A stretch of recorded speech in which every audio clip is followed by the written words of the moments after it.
মাদ্রাসাকে আল্লাহ তাআলা বাংলাদেশের সর্বশ্রেষ্ঠ মাদ্রাসা বানায়া দেন, বলেন আমিন। এই মাদ্রাসাকে আল্লাহ পাক রব্বুল আলামিন যুগ শ্রেষ্ঠ দ্বীনি মার্কাজ হিসেবে কবুল করেন, বলেন আমিন। আমি দোয়া চাই, দোয়া করি। সফরে যাব, অনেক দূরের সফর আজকে, টাঙ্গাইলে যাবে। এরকম আপনারা এলেম শিখলে আপনারা এরকম দূরে বেড়াইবেন, বড় ভক্ত হইবেন, হ্যাঁ, তখন আর আমাদের কথা আপনাদের মনে থাকবে না। মনে থাকবে কি? মনে থাকবে?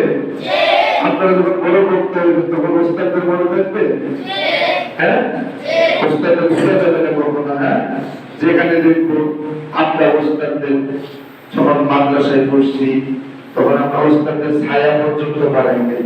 ওই যে সূর্যকে ছায়া পড়ে না ওস্তাদের, ওস্তাদ দাঁড়ায় রয়েছে, সূর্যের ছায়া, সূর্যের আলোতে ছায়া পড়ছে রাস্তায়, এদিক দিয়া চাইতে হবে, এদিক দিয়া ছায়া পড়ছে এদিক ওস্তাদের। আমরা ওস্তাদের ছায়া পাড়ায় যাই নাই, হ্যাঁ, কেন? কারণ ওস্তাদ হলো সম্মানী, ওস্তাদ সম্মানী ব্যক্তি, সম্মান দিতে হবে। ওস্তাদকে এরকম সম্মান করতে হবে, হ্যাঁ, সবসময় ওস্তাদকে মাথার কাজ মনে করতে হবে। ওস্তাদ আমাদের মাথায় থাকার যোগ্য, হ্যাঁ, ঠিক না? তো আমরা সবাই চাই না ইনশাআল্লাহ আমরা সকলে ওস্তাদকে কখনোই অসম্মান করবো না, হ্যাঁ, সব সময় সম্মান করবো।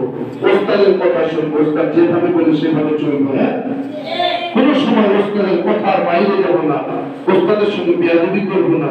কারণ এই এলেম ওস্তাদের সঙ্গে বেয়াদবি করলে কিন্তু থাকবে না। যে ওস্তাদের দ্বারা এলেম শিখছি, যদি ওস্তাদের সঙ্গে বেয়াদবি করি তাহলে কিন্তু এলেম থাকবে না। ওই দেখেন না রাস্তাঘাটে কত পাগল দেখা যায়। এই পাগলগুলো কেন পাগল হয়েছে জানেন না? অনেক বড় বড় শিক্ষিত পাগল হয়ে গেছে। কারণ কি? এই ওস্তাদের সঙ্গে বেয়াদবি করার কারণে।